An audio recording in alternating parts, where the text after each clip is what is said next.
Bonsoir à tous et soyez les bienvenus à ce point d'actualité. Parlons tout de suite de cette rupture collective. Moment de pénitence et de sanctification par excellence, le mois de jeûne est surtout un mois de charité. C'est une occasion où, à travers le partage, l'on reçoit les grâces du Tout-Puissant. À la mosquée Abi Ouraïra du quartier Koweït de Yopougon, l'imam Koné Idriss et ses adjoints organisent depuis le début du mois de Ramadan une rupture collective de jeûne avec leurs fidèles. Nous y avons été invités ce 4 avril. Nous sommes à Yopougon, plus précisément dans la mosquée Abu Huraira du Koweït. Nous y avons rencontré l'imam Koné Idriss, l'imam principal de cette mosquée ainsi que ses adjoints, qui, à l'instar de plusieurs autres mosquées de cette commune, organisent des ruptures collectives à l'intention des personnes démunies. Nous y avons pris part ce 4 avril.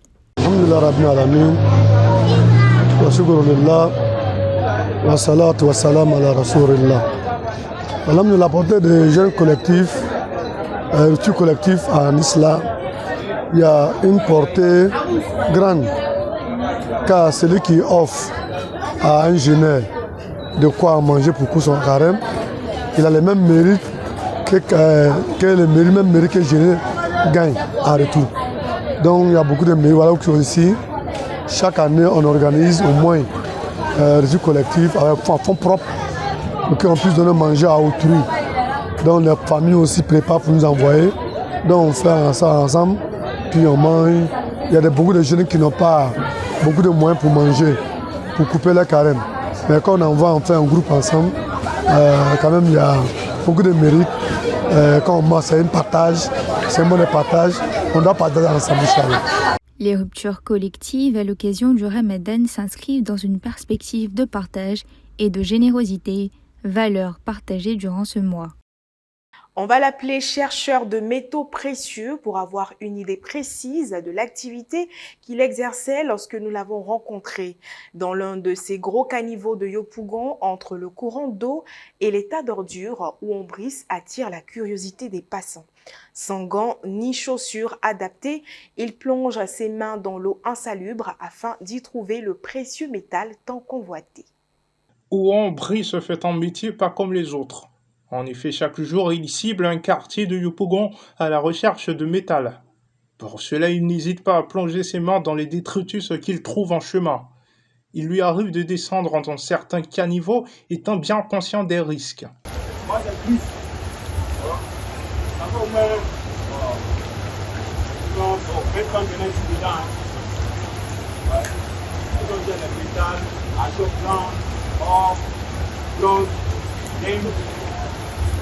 Tout est qu'un métal quoi. Là c'est plutôt cher. Et c'est là même c'est or en fait. C'est pas dans l'or. Non, ça peut y aller. Là c'est l'eau d'acide. L'acide il y a dedans même. Là pour finir c'est là le javel. C'est quoi qui va y javel. Mais elle est plus petite que ça. Là c'est mieux. On va les plus là. Là tu vas y aller. Brice a trouvé le moyen de ne plus commander. Pour cela, il cherche ça et là du métal qu'il revend. Il dit ne pas être gêné par ce travail tant qu'il ne fait rien d'illégal.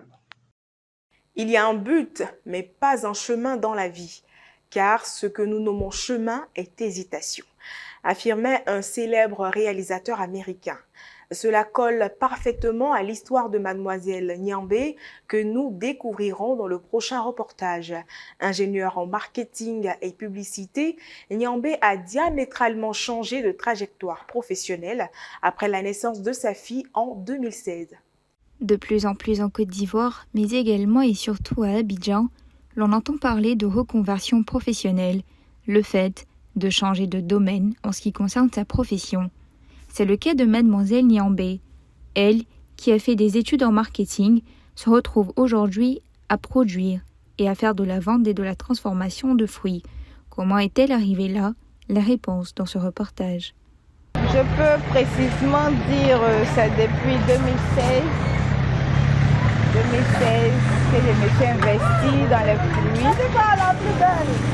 Et comment l'idée m'est venue?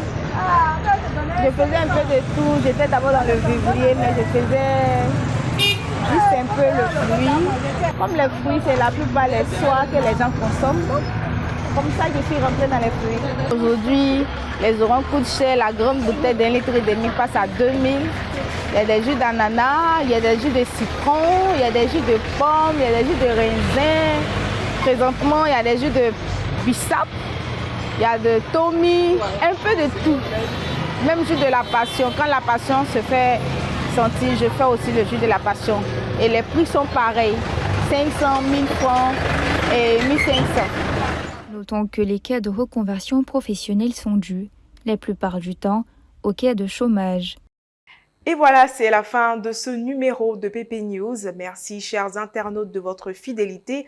Continuez de vous abonner à notre chaîne YouTube. À très bientôt.